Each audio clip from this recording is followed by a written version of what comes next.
Welcome, people of the WorkCamp world, to SWCN, where we broadcast any and all things related to servants' summer work camps, where Christ is served, hope is provided, relationships are built, and lives are transformed. Thank you for joining us. Tonight's segments will feature special reports on tools. How do I get what I need? What should I bring? Supplies and material. Where does it all come from? Safety. Don't get dead. And a deeper dive into the daily schedule of a work camp. What does a day in the life of work camp look like? So from here, let's turn to John for our first report on tools and what you can expect during a Servants Work Camp. John, what do you have for us? Thanks, Keith. Yes, this is John Feldman coming at you live from the Servants Tool Trailer. This trailer is the trailer that you can come to get any tools you'll need for your job. So if you follow me, I'll show you the inside and go over procedures with you. As you can see, right now this trailer isn't filled with tools, but come work camp, it will be filled to the brim with tools. Any tool you could possibly need for your job. You also have various hardware and other miscellaneous things in here too you might need. Now, after you have breakfast and devotions, and get the materials needed for your job, you'll come over here to the tool trailer where you will meet with myself or another project manager. You'll let us know what tool that you need for your project and we will get it for you and check it out to you. You can keep that tool until you are finished using it. We do ask that once you are finished using the tool, that at the end of the workday you come back to this tool trailer and give it back to us so we can check it back in and it can be used on another project if needed. Now, can you bring your own tools to the tool trailer? I'm glad you asked that. Yes, you can. Please do so. If you're a plumber, bring along your plumbing tools. If you're a carpenter, bring along your carpentry tools. Any tools that you have and you might want to use during the work camp, please feel free to do so.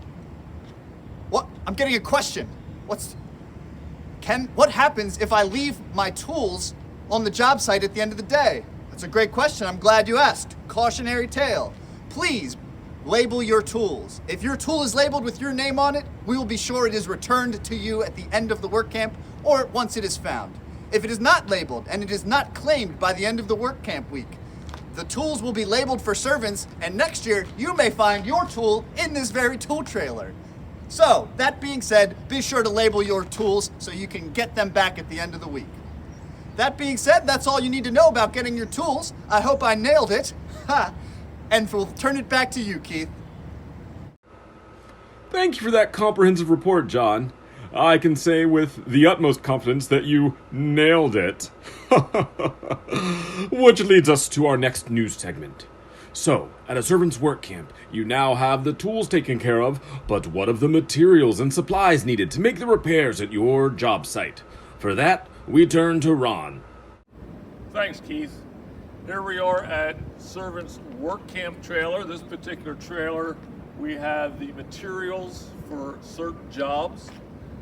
And the way it would work in the morning, you would come in, you would have breakfast, devotions, and then teams would be sent out one or two at a time.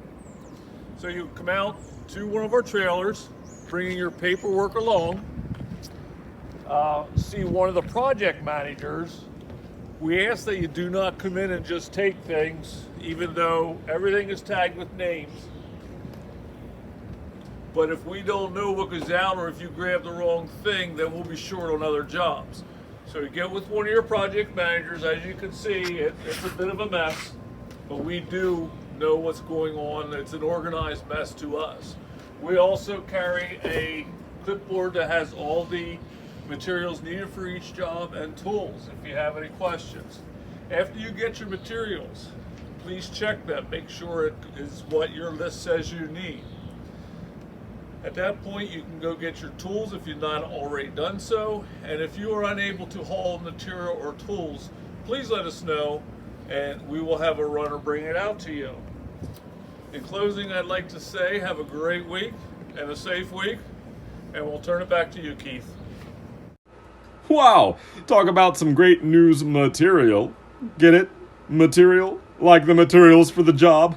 Oh, that's a good one. Now we'll take a break for a brief word from our sponsors.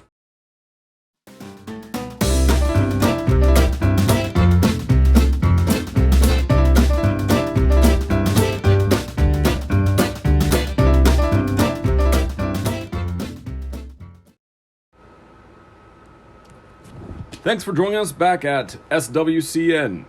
Our second half of the broadcast will focus on safety and what a typical daily schedule is for a work camp. For our safety segment, we turn to the one, the only Steve Fowler, who will give us everything we need to know about how to stay safe during our work camp. Steve, what do you have for us? Thanks, Keith. We at Servants take safety very seriously. We want to ensure that everybody has a great experience and nobody ends up in the hospital. To achieve that, there's 4 things you need to remember. Thing 1, see something, say something. If you see something unsafe on your job site, say something. There's no age restriction to keeping your team safe. Number 2, if you are uncomfortable with a task that you're given or uncomfortable using a piece of equipment, say this, Saul, please say something to your team leader. Your team leader will find you another project, or better yet, will help teach you how to use this equipment properly so that you're comfortable using it. And then you can learn a new skill in the process. Thing 3. First aid kits. There's going to be first aid kits on every job site for those minor dings and bruises and nicks that you may get. Hopefully we don't have to use them, but if we do, we're prepared and you can take care of yourself. Last, thing 4.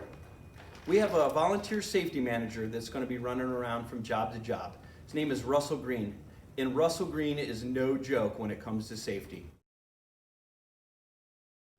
Russell takes safety very, very seriously.